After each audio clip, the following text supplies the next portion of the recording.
இன்றைக்கி நம்ம பார்க்க போகிற சமையல் ஒரு சூப்பரான காராமணி கிரேவி எப்படி செய்யலாங்கிறத பார்க்கலாம். இட்லி, தோசை, சாதம், சப்பாத்தி எல்லாத்துக்குமே இந்த ஒரு குழம்பு வச்சு சாப்பிடலாம். இந்த கிரேவி டேஸ்ட்டு சூப்பராக இருக்கும், சிம்பிளாகவும் இருக்கும். வாங்க எப்படி செய்யலாங்கிறத பார்க்கலாம்.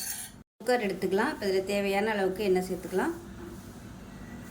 எண்ணெய் நல்லா சூடானதும் 1 டீஸ்பூன் போல் கடுகு, அதே போல் 1 டீஸ்பூன் சீரகம் சேர்த்துக்கலாம். சீரகம் இல்லை சோம்பு சேர்த்துக்கலாம். இப்போ கடுகு நல்லா பொரிய ஆரம்பிக்குது. பொடியாக கட் பண்ண வெங்காயம் சேர்த்துக்கலாம்.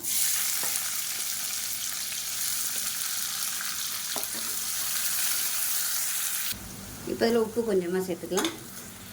இப்போ வெங்காயம் நல்லா வதங்கிடுச்சு. 1 டீஸ்பூன் போல் இஞ்சி பூண்டு பேஸ்ட்டு சேர்த்து நல்லா வதக்கி விட்டுக்கலாம். இஞ்சி பூண்டு பேஸ்ட்டு பச்சை வாசனை போக நல்லா வதக்கியாச்சு. இப்போ பொடியெல்லாம் சேர்த்துக்கலாம். 1/4 டீஸ்பூன் மஞ்சள்தூள், 1 டேபிள் ஸ்பூன் தனியாத்தூள், 1/4 டேபிள் ஸ்பூன் சோம்புத்தூள், 1/2 டேபிள் ஸ்பூன் மிளகாத்தூள், 1/2 டேபிள் ஸ்பூன் குழம்பு மிளகாத்தூள். இப்போ இது எல்லாத்தையும் நல்லா வதக்கிக்கலாம்.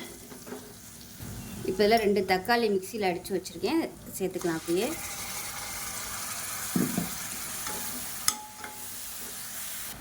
இப்போ பாருங்கள், தக்காளி மசாலா எல்லாமே நல்லா வதங்கி எண்ணெய் பிரியாக அரைச்சிருச்சு. இப்போ இதில் வந்து காராமணி ஊற வச்சு வச்சுருக்கேன், அதை சேர்த்துக்கலாம்.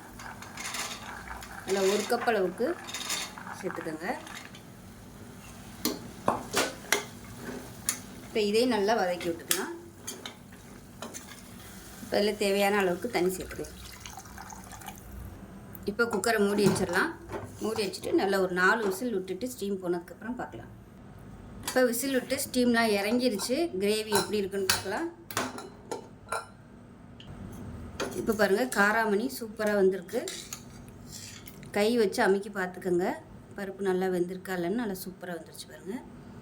இதுக்கு மேலே விட்டோம்னா ரொம்ப அப்படியே குழஞ்சாப்பில் ஆயிரும். இப்போ இந்த ஸ்டேஜில் தேங்காய் பால் சேர்த்துக்கலாம். 1/4 மூடி, அதாவது 1/4 மூடிக்கும் கம்மியாக தேங்காய் துருவி இல்லை கெட்டியான தேங்காய் பாலை சேர்த்துக்கோங்க. தேங்காய் அரைச்சும் ஊற்றலாம். தேங்காய் அரைச்சி ஊற்றுற மாதிரி இருந்துச்சுன்னா சோம்பு கொஞ்சம் சேர்த்துக்கோங்க. அவ்வளோதான். இப்போ இது மீடியமான ஃப்ளேமில் கொதிக்க விட்டுக்கலாம்.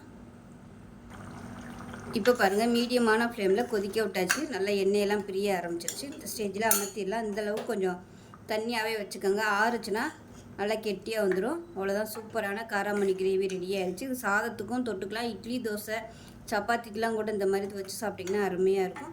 செஞ்சு பாருங்கள். செஞ்சு பார்த்துட்டு எப்படி வந்துச்சுங்கிறத சொல்லுங்கள். வீடியோ பிடிச்சிச்சின்னா லைக் பண்ணுங்கள், கமெண்ட் பண்ணுங்கள், சேனலை சப்ஸ்கிரைப் பண்ணுங்கள், பக்கத்தில் பெல் பட்டனையும் ப்ரெஸ் பண்ணுங்கள். நன்றி.